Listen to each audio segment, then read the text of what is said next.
திருமாவளவன் பண்ணது யார் பண்ணாலும் சொல்கிறேன், கம்யூனிஸ்டுகள் பண்ணாலும் சரி, யார் பண்ணாலும் இது நேர்மையற்ற அரசியல். அதான் நான் காலதாமதமாகுது. இப்போ புரியுதுங்களா? உங்களையெல்லாம் நம்பி நீங்கள்லாம் வந்து ஒரு பெரிய நம்பிக்கைக்குரிய தலைவரும் உங்கள் மேலாம் நம்பிக்கை வச்சு கடைசியில் நீங்கள் என்ன செய்கிறீங்க? மொத்தமாக ஆளுக்கு ஒரு குரூப்பை சேர்த்துக்கிறீங்க, அதை கொண்டு போய் வித்துடுறீங்க. உன்னை நம்பி தானே ஓட்டு போட்டேன், நீ சொன்னதெல்லாம் கேட்டு நான் உண்மையை நம்பி தானே ஓட்டு போட்டேன். ஆனால் இப்போ நீ வந்து என்ன செய்கிற, வந்து யாருக்கு நீ ஓட்டு போடாதுன்னு சொன்னியோ அவங்ககிட்டயே நீ போய் வந்து இணைஞ்சிடுறிய, சேர்ந்துடுறிய அப்படின்னு நம்ம அப்பா அம்மா தாத்தா யாரும் கேள்வியே கேட்கல. ஊழலற்ற ஆட்சினா நீங்க கோப்புகள் எதுவும் தேங்கக்கூடாதுல்ல. முதல் அனுமதி கோப்பே வந்து தேங்கி நிக்குது. கம்யூனிஸ்டுகள் ஒன்னு டக்கு டக்குன்னு கொடுத்துட்டு போயிட்டாங்கல்ல. எது அப்போ உங்களுக்கே அந்த ஒரு 24 மணி நேரம் தேவைப்படுது. இப்போ நீங்கள் என்ன வந்து பணம் வாங்கிட்டு சப்போர்ட் பண்ணுறாங்கன்னு கேட்குறீங்க. உங்கள் முகம் தெரியுது, அதை கேட்குறீங்கன்னு தெரியுது. ஆனால் நான் அப்படி சொல்லலை. அப்படி நடந்தாலும் நடந்திருக்கலாம். ஆளுநரை பற்றியோ கவர்னரை பற்றியோ அல்லது பிஜேபியை பற்றியோ ஒரு வார்த்தை சொல்லவே இல்லை. அப்படிப்பட்ட ஒரு மாவீரன் தலைமையில் வந்து நீங்கள் போய் ஆதரவு தெரிவிக்கிறீங்க. அவரோட சேர்ந்து நீங்களும் அசிங்கப்பட போறீங்க.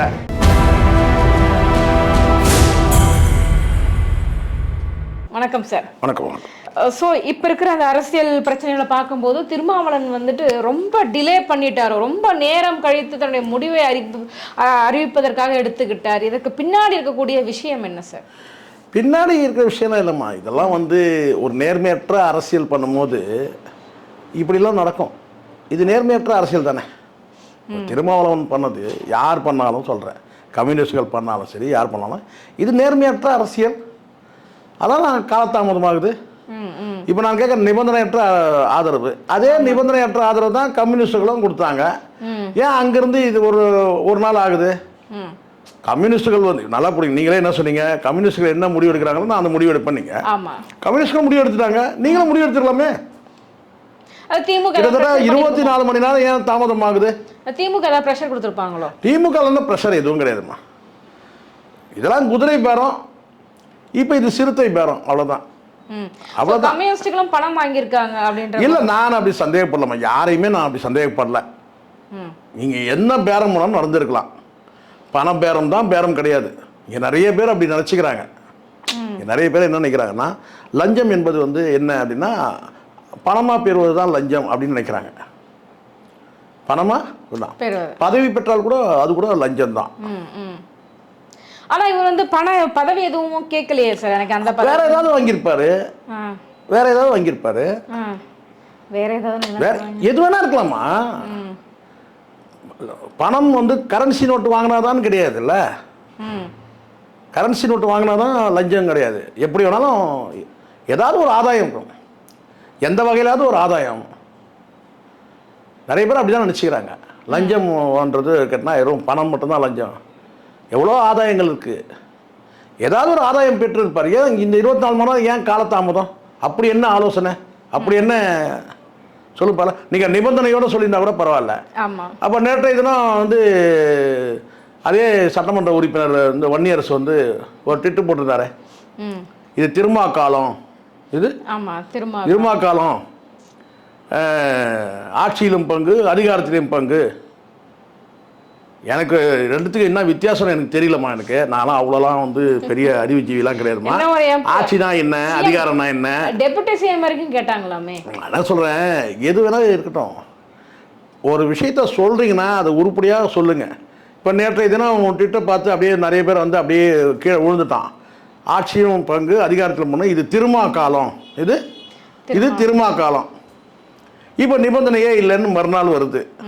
இதுக்கு இடையில என்ன நடந்தது சொல்லுங்கள். நியாயமாக பேசணும், நேர்மையாக பேசணும். இதெல்லாம் பேசுகிறதுக்கு யாரும் தயங்குறதுனால தான் வந்து ஒரு குறிப்பிட்ட ஒரு சமூகம் ஏமாற்றப்படுது. இப்போ நான் கேட்குறேன்னு என்ன நடந்தது நீங்கள் விளக்கணுமா இல்லையா? நீங்கள் விளக்குறீங்க, ஆனால் அது எதுவும் தெரிய போகிறதில்ல, வெளியே வர போகிறதில்ல. இப்போ புரியுதுங்களா? உங்களையெல்லாம் நம்பி நீங்கள்லாம் வந்து ஒரு பெரிய நம்பிக்கைக்குரிய தலைவரும் உங்கள் மேலாம் நம்பிக்கை வச்சு கடைசியில் நீங்கள் என்ன செய்கிறீங்க? மொத்தமாக ஆளுக்கு ஒரு குரூப்பை சேர்த்துக்கிறீங்க, அதை கொண்டு போய் வித்துடுறீங்க. சரத்குமார் நேற்றுக்கு நைட்டு மிட் நைட்டு வந்து கொண்டு போய் என்ன செஞ்சார், பிஜேபியில் கொண்டு போய் வந்து வித்துட்டாரு. நடுராத்திரி அவருக்கு யோசனை வந்துச்சு, எல்லாரும் விமர்சனம் பண்ணாங்க. என்னங்க சரத்குமார் வந்து நடுராத்திரி 2 மணிக்கு வந்து யோசனை வந்து கொண்டு போய் கட்சியை கொண்டு போய் வித்துட்டாரு அப்படின்னு சொன்னாங்க இல்லையா? இப்போ திரும்ப மட்டும் என்ன பண்ணியிருக்கிறாரு? சாயந்தரம் 4 மணிக்கு அப்படி சொல்லலாமா? அவர் 2 மணி, இவர் சாயந்தரம் 4 மணிக்கு. அது நேத்திலிருந்து சொல்லிட்டு இருக்காங்க. சொல்றேன் இதை பிஜேபியில் சேர்ந்தா அதை வந்து சொல்றதும் குறிப்பிட்டு சொல்றதும், மற்ற கட்சியில் வந்து சேர்ந்தா அதை வந்து மறுக்கிறதும் தப்பு இல்லை. அவர் 2 மணி, இவர் சாயந்தரம் 4 மணி, அப்படிதானே ஆயிடுச்சு. ஆமா. உங்களுக்கு என்ன இங்க இருக்க நேர்மையான அரசியல் எங்க இருக்கீங்க? நேர்மையான அரசியல் தான் என்ன தெரியுமாம்மா? ஒரே வார்த்தை தான் நான் முடியும். நம்ம அப்பா காலத்தில் என்ன தப்பு பண்ணாங்க, தாத்தா காலத்தில் வந்து இதெல்லாம் கேள்வி கேட்கறதுக்கு தயங்கினாங்க. இவங்கெல்லாம் பெரியவங்க, இவங்கெல்லாம் சட்டம் படித்தவங்க, இவங்களுக்கு எல்லாம் தெரியும் அப்படின்ற ஒரு பார்வை இருந்தது. அதனால் உள்ளத்தில் ஒரு கேள்வி இருந்தால் கூட அதை யாரும் கேட்கவே இல்லை. நான் தானே என் ஓட்டு போட்டேன், உனக்கு தானே நான் ஓட்டு போட்டேன், உன்னை நம்பி தானே ஓட்டு போட்டேன், நீ சொன்னதெல்லாம் கேட்டு நான் உண்மையை நம்பி தானே ஓட்டு போட்டேன். ஆனால் இப்போ நீ வந்து என்ன செய்ற, வந்து யாருக்கு நீ ஓட்டு போடாதன்னு சொன்னியோ அவங்ககிட்டயே நீ போய் வந்து இணைஞ்சிடுறிய, சேர்ந்துடுறிய அப்படின்னு நம்ம அப்பா அம்மா தாத்தா யாரும் கேள்வியே கேட்கல. இவங்கெல்லாம் பெரியவங்க அப்படின்னு கடந்து போயிட்டாங்க. அப்படிதானே? விசிக்கால ஒடுக்கப்பட்ட மக்கள் இருக்காங்கம்மா, அவங்கெல்லாம் ஒன்று திரண்டு வந்து கேட்டினா அண்ணன் திருமா வந்து ஒரு நம்பிக்கைக்குரிய தலைவராக வாக்களிச்சிட்டாங்க. அவர் சொல்கிறாரு, இங்கே வாக்களிக்காதீங்க, இது அவர் ஆர்எஸ்எஸ் பெற்றெடுத்த குழந்தை, அவருக்கு வாக்களிக்காதீர்கள் அப்படின்னு சொல்லிட்டாங்க. அதை நம்பி வந்து வாக்களிச்சிட்டோம். சரிங்க, அவருக்கு போடலை அப்படின்னா. இப்போ நீங்கள் என்ன செஞ்சீங்க? கட்சியை கொண்டு போய் என்ன செஞ்சீங்கன்னா வந்து நான் ஆதரவு தரேன், அவரே வந்து முதலமைச்சர் ஆகட்டும்னு சொல்லிட்டீங்க. இதுக்கு வந்து பருத்தி மூட்டை குடன்லேயே இருந்திருக்கலாமே. நாங்களே ஒரு நேரடியாக வாக்களிச்சிருப்போமே. இல்ல, இதுக்கு பின்னாடி ஒரு அரசியல் இருப்பதாகவும் பேசப்பட்டுடுவார். ஏன்னா ரொம்ப டிலே ஆகிக்கிட்டே இருந்துச்சு அப்படின்னா ஒண்ணு வந்துட்டு இங்க வந்து கவர்னர் ஆட்சி நடக்கும், அப்படி இல்லைன்னா ரீஎலெக்ஷன். நான் என்ன கேட்குறேன், இது பாருங்க, இங்க ஒரு விஷயம் நல்லா புரியணும். இதுதான் இப்படிதான் நடக்கும்னா நடந்துதான் தீரும். இப்ப மெஜாரிட்டி பாருங்க, உங்களுக்கு பாருங்க, ஒரு களத்துல நீங்க 3 பேர் நிக்கிறீங்க, புரியுங்க சொல்றது. இந்த 3 பேர்ல வந்து பாத்தீங்கன்னா 3 பேருமே வந்து பாத்தீங்கன்னா வெற்றி அடையல. ரன்னிங் ரேஸ் 3 பேருமே ரேஸ்ல இருக்கிறீங்க. 3 பேருமே வெற்றி அடையல. நீங்க என்ன சொல்றீங்க? விளையாட்டு நடத்தியாச்சு இல்ல, யாராவது ஒருத்தர் கப்பு கொடுத்துதான் தீரணும். 3 பேருமே அந்த டைமிங்குள்ள வரணும். ரன்னிங் ரேஸ் 3 பேருமே அந்த டைமுக்கு வரல. இப்போ நீங்கள் என்ன சொன்ன, கப்பெல்லாம் வச்சாச்சு, போட்டியும் வச்சாச்சு, இங்கே 3 பேருமே ஜெயிக்கலாம், யாராவது ஒருத்தர் கப்பு கொடுத்து தானே தீரணும் அப்படின்னு சொன்னால் எப்படி இருக்கும்? இல்லை மறுபடியும் விளையாட்டு போட்டி மறுபடியும் நடத்துகிறோமா இவ்வளோ செலவு பண்ணி, அதோட யாராவது ஒருத்தர் கப்பு கொடுத்துடலாம். என்ன நியாயம் இது? நீங்கள் ஒரு காம்படிஷன் நடத்துறீங்கம்மா, யாருமே அதெல்லாம் கிடையாது. இப்போ ஒரு தேர்வு, இப்போ ஒன்று பண்ணுங்க பேசாம, இப்போ எக்ஸாம் நடத்துறீங்க, தேர்வு நடத்துறீங்க, யாருமே வந்து பாஸ் ஆகலை, யாருமே வந்து மார்க் எடுப்பாங்க. அப்போ நீங்கள் என்ன செய்வீங்க? அடுத்த வருஷம் மறுபடியும் எக்ஸாம் எழுத தானே சொல்லுவீங்க. அதானே சொல்லணும். இல்லை எவ்வளோ செலவு பண்ணி எக்ஸாம் நடத்துகிறோம். 108 மெஜாரிட்டி வச்சிருக்காரு பாருங்க. 108 வைங்க, 1008 வைங்க, உங்களுக்கு தேவை என்ன? 118 இருக்கணும். இல்லை அவ்வளோதான், நீங்கள் ஒரு நாட் எலிஜிபிள். இதுதானே கரெக்டு? இங்க எலிஜிபிள் கிடையாது, அவ்வளவுதான். இதுல அவரு விஜய் அவர்கள் வந்துட்டு ஆளுநர் கிட்ட கேட்கும் போதே சில தப்பான விஷயங்களை பண்ணிருக்காரு.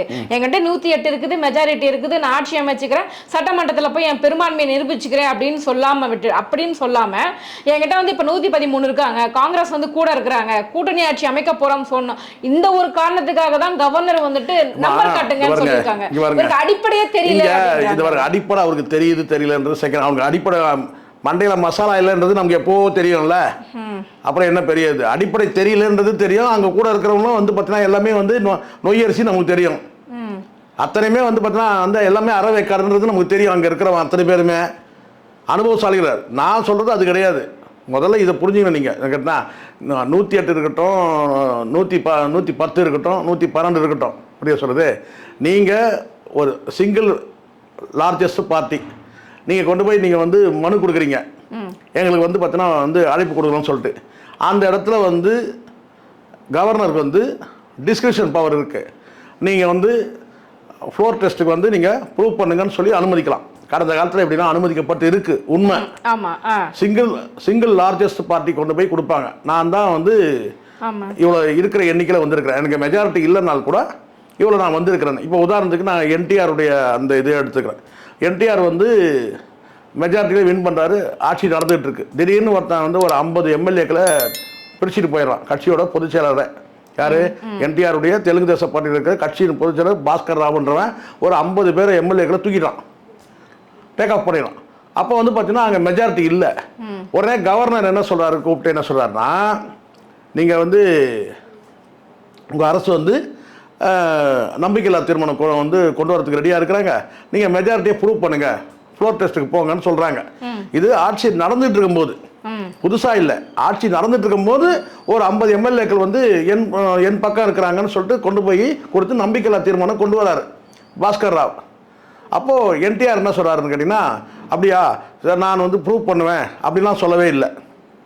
ப்ரூவ் பண்ண எனக்கு தெரியுது மெஜாரிட்டி இல்லைன்னு தெரியுது. மெஜாரிட்டி இல்லை ஏன்னா 50 பேர் அவன் எடுத்துகிட்டு போயிட்டான், அவன் கடிதமாக கொண்டு போய் கொடுத்துட்டான் கவர்னர்கிட்ட. அப்போ நான் அர்த்தம் இல்லாமல் நான் வந்து பார்த்தீங்கன்னா வந்து அங்கே உட்காந்துக்கிட்டு நேரத்தை வீணடிக்க விரும்பலை. ஓகே நான் ரிசைன் பண்ணிடுறேன்ட்டு ரிசைன் பண்ணிடுறாரு.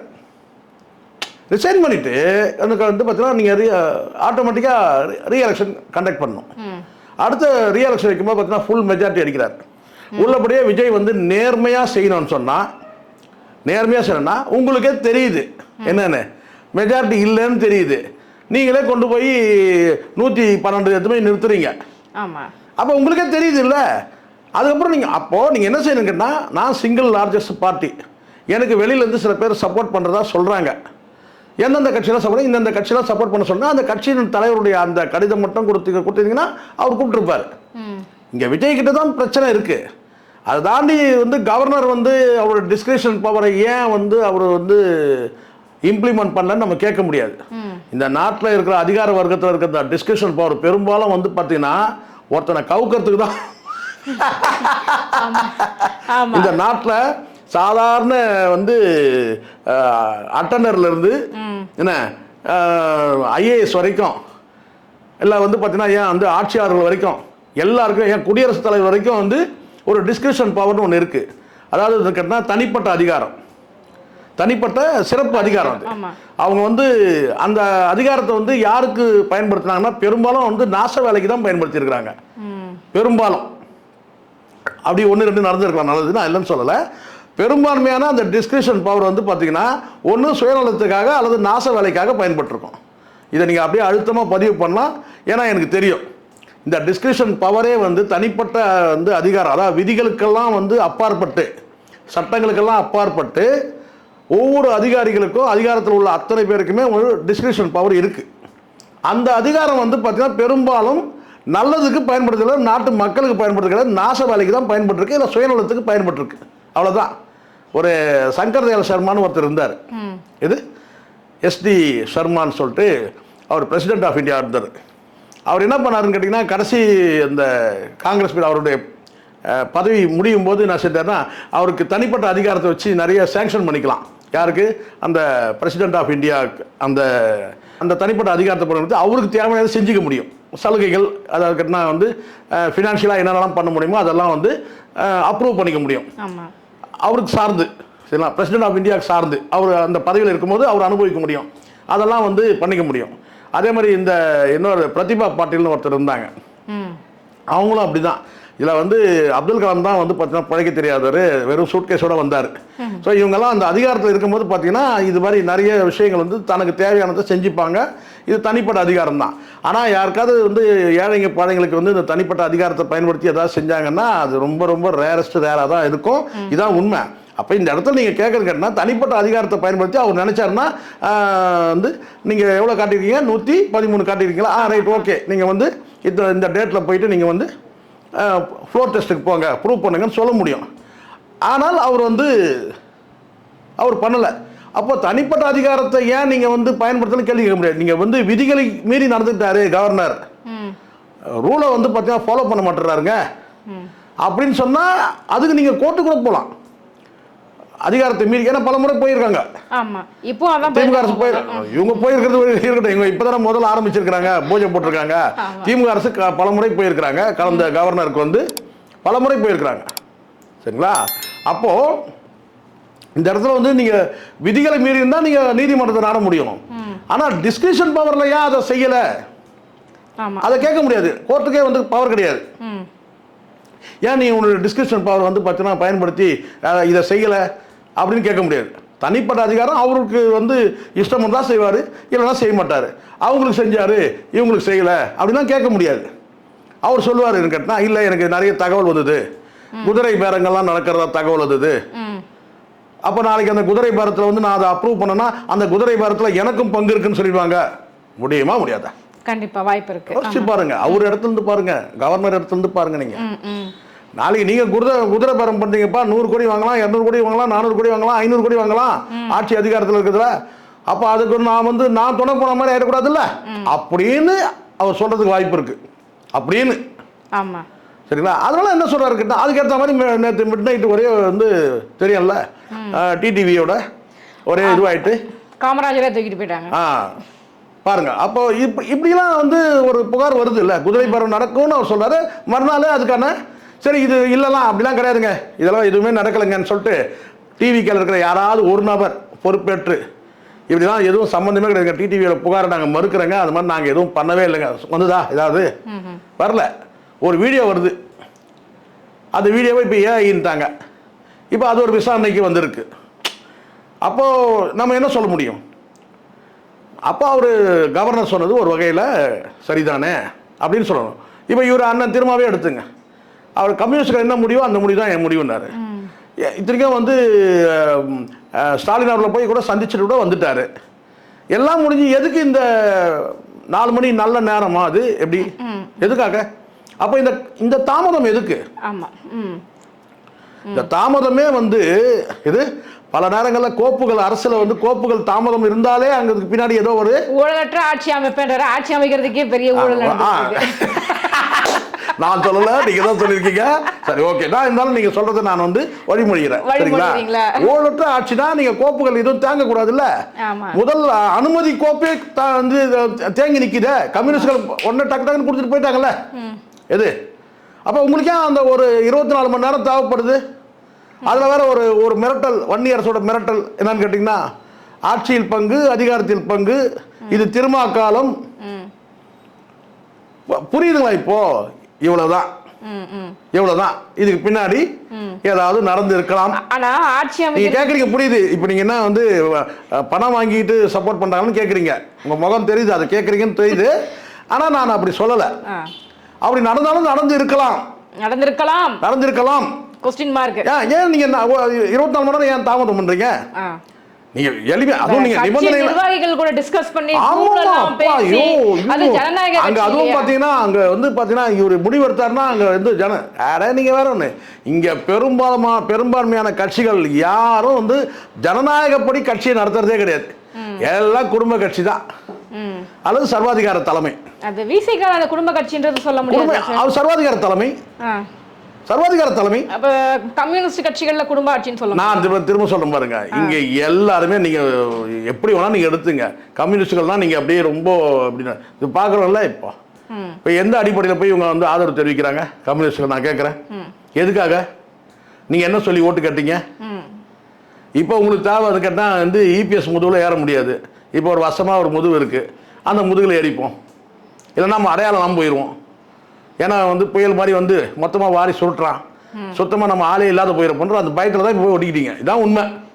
உங்களுக்கு கொள்கை மேலே லட்சியம், அவனே கொள்கை இல்லை, கோட்பாடு இல்லை, தத்துவம் இல்லை, அது இல்லை, இது இல்லை, நொட்டை இல்லை, அது இல்லை, எல்லாம் சொன்னீங்க. இப்போ அவன் மறுபடியும் அங்கேயே போய் உட்காந்துக்கிட்டீங்க. இது இனிமேல் தான் நீங்கள் கொள்கையை வந்து உருவாக்கி தரணும். இதெல்லாம் இன்னொரு விஷயம், ஆட்சி அமைக்கிறதுக்கு இவ்வளோ போராட வேண்டியிருக்கு. ஆட்சிக்கு வந்த பின்னாடி இன்னும் என்னென்ன போராட்டங்களை சந்திக்க வேண்டும்? ஒரு விஷயம் நல்லா புரிஞ்சிச்சுமா. இப்போ என்னமா நம்ம ஆட்சி வந்து ஆட்சியோட அவலங்களை வந்து வெறுமனே வந்து பார்த்தீங்கன்னா வந்து விஜய் மட்டுமே நமக்கு குறை சொல்லியிருப்போம்.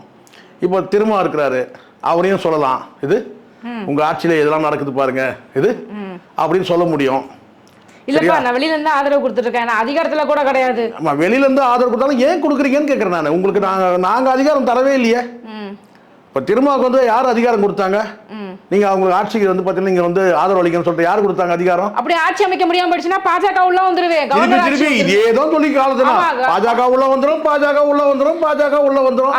நான் என்ன கேக்குறேன்னா, உங்களுக்கு பாருங்க, ஒரே பாஜகவுக்கு ஒரே ஒரு சீட்டு தான், உங்களுக்கு 2 சீட்டு கொடுத்துருக்காங்க, அவருக்கு 108 கொடுத்துருக்காங்க. ஆக மொத்தம் யாருக்குமே இங்க மெஜாரிட்டி இல்லைன்னும் போது சட்டம் என்ன சொல்லுது? யாருக்குமே ஆதரவு இல்லை. அடுத்து மக்களை சந்திக்கணும், சந்திச்சுட்டு போங்க. அதானே கரெக்டாக இருக்கும். பாஜக உள்ள வந்துடும் கேட்டால் இப்போ மட்டும் கேட்டால் பாஜகவை மீறி நீங்கள் வந்து ரன்னிங் பண்ணுற முடியுமா கவர்மெண்ட்டை? நான் கேட்குறேன். அது விஜயாவில் பண்ண முடியுமா? ஒரு வார்த்தை இது வரைக்கும் பார்த்தீங்கன்னா இந்த ஆளுநரை பற்றியோ கவர்னரை பற்றியோ அல்லது பிஜேபியை பற்றியோ ஒரு வார்த்தை சொல்லவே இல்லை. அப்படிப்பட்ட ஒரு மாவீரன் தலைமையில் வந்து நீங்கள் போய் ஆதரவு தெரிவிக்கிறீங்க, அவரோட சேர்ந்து நீங்களும் அசிங்கப்பட போறீங்க. இதுக்கப்புறமா அது பிரஸ் மீட்லாம் கொடுப்பாரா, பத்திரிகையாளர் சந்திப்பா? எல்லாம் நடக்கும், எல்லாமே நடக்கும். நீங்க வேற ஒண்ணுமா, எனக்கு தெரிஞ்சு ஒன்று சொல்றேம்மா. ஒரு கட்டத்தில் நாங்கள் ஓப்பனாக சொல்றேன், இந்த டிவிக்கே வந்த உடனே இந்த ஒரு சார்புள்ள மக்கள்னா இப்போ பாதி எடுத்துங்களேன். பெரும்பாலான மக்கள் என்ன நினைச்சாங்கன்னா, உள்ளபடியே இந்த திமுக மோசமான கட்சி, இந்த அதிமுக மோசமான கட்சி, பிஜேபி மோசமான கட்சி, இப்படி தான் வந்து நினச்சிட்டு இருந்தாங்க. ஆனால் இந்த டிவிக்கு வந்த பிறகு இந்த அட்ராசிட்டிலாம் பார்த்த உடனே எனக்கு கேட்டிங்கன்னா ரொம்ப பெட்டராக தெரிஞ்சுது எனக்கு. இது திமுக கவர்மெண்ட்டு வெரி பெட்டர், நல்லா இருக்கு. எல்லா மக்களுக்கும் அந்த மனநிலைக்கு வந்துட்டாங்க. இது பாலியல் குற்றங்கள் நடந்ததுங்க, கஞ்சா அது இதுன்னு சொல்லி ஒரே போதைப் பொருள் ஒரே வந்து புழக்கமாக இருந்துங்க சார், அதெல்லாம் இருக்கட்டும் சார், இவங்களோட பெட்டர் சார், பிஜேபியே பெட்டர்ன்ற அளவுக்கு மக்கள் யோசிச்சாங்க. பிஜேபியே பெட்டர்ன்ற அளவுக்கு. ஆனால் இங்கே வந்து நெரட்டிவ் வந்து எப்படி ஆயிடுச்சுன்னு கேட்டால், டிவிகே வெர்சஸ் டிஎம்கே வெர்சஸ் டிவிகேன்னு அப்படி ஆயிடுச்சு. அதனால் வந்து பார்த்தீங்கன்னா அங்கே சேதாரம் அதிகமாகிடுச்சு. அதில் குறிப்பாக வந்து பார்த்தீங்கன்னா வந்து முற்றிலுமாக பிஜேபி, அதுதான் இப்போ அவங்க பெரிய ஷாக் என்னன்னா, பிஜேபியை முற்றிலுமாக புறந்தள்ளிட்டாங்க. பிஜேபியை முற்றிலுமாக வந்து புறந்தள்ளிட்டாங்க தமிழ்நாட்டை. விஜய் வருகையால் ஒன்று தான் நடந்தது. விஜய் வருகையால் ஒன்று எல்லாருக்கும் கொஞ்சம் சேதாரமாச்சு. எல்லாருக்கும் உதிரி கட்சிகள் தான் பெரிய சேதாரமாச்சு. அந்த வகையில் நீங்கள் எடுத்துங்க, பிசிகாவை நீங்கள் எடுத்துங்க, உதிரி கட்சிகளை பெரிய அளவில் சேதாரமாச்சு. இவங்களாம் எவ்வளோ பர்சன்டேஜ் இருக்குன்னே தெரியாது. அதுவும் குறிப்பாக உங்களுக்கு டிஎம்டிகேலாம் நாம் தமிழர் 4% தக்க வச்சுட்டாங்க, 8ல் பாதி கூட போட்டோம். ஆனால் இவங்கெல்லாம் வந்து பார்த்தா எவ்வளோ பர்சன்டேஜே தெரியாது. ஸோ இவங்கெல்லாம் படுதோல்வி. பிரேமலதா 10க்கு 1 தான் ஜெயிச்சாங்க, பிசிகா 8ல் 2 தான். சேதாரம் வந்து இவங்களுக்கு தான், புரியுங்களா? அதில் கடுமையான சேதாரம் யாருக்குன்னு கேட்டிங்கன்னா பிஜேபிக்கு, பாஜக. ஆமாம், அதில் பிஜேபி வந்து பார்த்தீங்கன்னா டோட்டல் வந்து டேமேஜ். அதுதான் அவங்களுக்கு ரொம்ப வருத்தம் என்னன்னு கேட்டிங்கன்னா, இனி எந்த காலத்திலையும் வந்து எந்த காலத்திலும் நீங்கள் வந்து தாமரை வந்து மலராதுப்பா. அதிமுக இது தெரியாம பல பேர் வந்து பார்த்தேன் நான். திராவிடம் வீழ்ந்தது, இது திராவிடம், நான் சொல்கிறேன் திராவிடம் வீழ்ந்தது. யாரு? துக்ளக் ரமேஷ். திராவிடம் வீழ்ந்தது. பர்சன்டேஜ் எவ்வளோன்னு பாருங்க, அப்படியே உங்க பர்சன்டேஜ் எவ்வளோன்னு பாருங்க, திமுக எவ்வளோ பர்சன்டேஜ் பாருங்க, அப்படியே ஏடிஎம்கே பர்சன்டேஜும் பாருங்க, உங்க பர்சன்டேஜ் என்னன்னு பாருங்க. இங்க திராவிடம்லாம் ஒன்றும் வீழலை. நீங்கள் சொல்லுங்கள், இங்கே வந்து பார்த்தீங்கன்னா ஒரு 40% தாண்டி வாங்கிட்டாருங்க, இன்னும் வந்து ஒரு 50 லட்சம் வாக்குகள் வாங்கிட்டாரு, மெஜாரிட்டியில் வின் பண்ணிட்டாரு, யாருக்கும் வந்து பார்த்தீங்கன்னா வந்து யாருடைய தயவு அவருக்கு தேவையில்லை அப்படின்னு சொன்னால் கூட நீங்கள் சொல்லலாம். அண்ணா அங்கே பெரியார் படத்தை வச்சிருக்கவருக்குன்னா அதுவும் ஒரு திராவிடம் தான், பேர் தான் வந்து தமிழக வெற்றி கழகம், அங்கே பெரியார் படத்தை வச்சு தான் இருக்கிறாரு. ஆனால் அது கூட தெரியாமல் அது கூட தெரியாமல் தெரிஞ்சும் தெரியாத மாதிரி என்னன்னா திமுக அதோட அழிஞ்சிச்சு, கடையோட உயிரோடு இருக்கு, நல்லா இருக்கு, உயிரோட வந்து ஆரோக்கியமா இருக்கு. எப்படி ஸ்டாலின் வந்து ஆரோக்கியமா இருக்கிறாரோ அதே மாதிரி திமுகவும் ஆரோக்கியமா இருக்கு. இது உண்மைதானே? ஏன்னா பர்சன்டேஜ் பாருங்க, எவ்வளோ டிஃபரன்ஸ் பாருங்க. அப்படியே ஒரு 6 மாசத்துல தலைகீழ மாறிடும். அதுவும் இவங்க செய்யக்கூடிய அக்கப்போர் அத்தனைக்கும் வந்து மத்திய அரசு வந்து பார்த்தீங்கன்னா சப்போர்ட்டா இருந்ததுன்னா இன்னும் காலி. நீங்க இவன் ஒழிஞ்சிட்டான் அவன் அழிஞ்சிட்டான்னு சொல்லாதீங்க. அஜித் சொன்ன வார்த்தை தான் ஞாபகம் வருது, இவன் வாழ்க அவன் வாழ்கன்னு சொல்லிட்டு நீ எப்படா வாழ்க சொல்ல, அது மாதிரி இவர் ஒழிஞ்சிட்டாரு, திராவிடம் ஒழிந்தது, தமிழ் தேசியம் அழிந்தது, இவங்க அழிந்தது சொன்னா நீங்க எப்போ வந்து பார்த்தீங்கன்னா இந்த தாமரை மலர வைக்க போறீங்க? இருந்த ஒண்ணுங்க ஒன்று வந்து பார்த்தீங்கன்னா ஊட்டியில ஏதோ ஊட்டியில வந்து பார்த்தீங்கன்னா ஏதோ ரெஸ்ட்டுக்கு போன அந்த மாதிரி ஆயிடுச்சு உள்ளபடியே. சரிங்களா? அப்போ இதுதான். அதனால இது பின்னடைவுன்னு பார்த்தீங்கன்னா, இந்த தேர்தலில் பின்னடைவுன்னு பார்த்தீங்கன்னா 2 பின்னடைவு தான் நான் பார்க்குறேன். ஒன்று பிஜேபி பெரிய பின்னடைவு, அதிமுக கூட நான் சொல்கிறேன் கேட்டால் இப்போ பிளவுகை நோக்கி போயிட்டு இருக்கு இல்லையா, அது வந்து அப்படி தான் ஆகணும்னா அது ஒன்றும் பண்ண முடியாது. கொஞ்சம் பெருந்தன்மையாக நடந்துட்டு இருந்தாருன்னா வந்து எடப்பாடி பழனிசாமி இந்த மாதிரி பிளவெல்லாம் சந்திக்க வேண்டிய அவசியமே கிடையாது. கொஞ்சம் சாதுரியமாக நடந்துக்கணும், கொஞ்சம் துணிவோடு நடந்துட்டு இருக்கணும். இதோ பாஜக கிட்ட லீஸு கொடுத்த மாதிரி இருந்தார். இப்போ வந்து புதுசாக வரவங்க அத்தனை பேர் மிக்சர் பாக்கெட் வாங்கி கொடுத்துறாங்க, அதை மிக்சர் சாப்பிட்டு இருக்கிறார். அவர் தான் அப்படி தான் இருக்குது. ஸோ அதிமுகவே எதிர்காலம் இல்லாமல் இருக்குது. இதுக்கு எப்படி போய் முடியுன்றது நம்ம வந்து முன்னாடியே ஜோசியக்காரமாக நம்ம சொல்ல முடியாது. பொறுத்திருந்து பார்க்கலாம் என்ன நடக்குதுன்னு. இவங்க ஆட்சி அதிகாரி இப்போ மொத்தம் வந்து ஆட்சி அமைக்கிறதுக்கு அழைக்கணும். கவர்னர் அழைப்பாரான்றதே இப்போ ஒரு கேள்வியாக தான் இருக்குது. ஏன்னா பெரும்பான்மை காட்டியாச்சு, ஒரு 118 கொடுத்தாச்சு, சரிங்களா? இன்னும் 2 எக்ஸ்ட்ராவே கூட கொடுத்துருக்காங்க, 120 கொடுத்துருக்காங்கன்னு நினைக்கிறேன். என்ன பண்ணுறாங்கன்றது பொறுத்து பார்க்கலாம். அழைக்கணும் கண்டிப்பாக.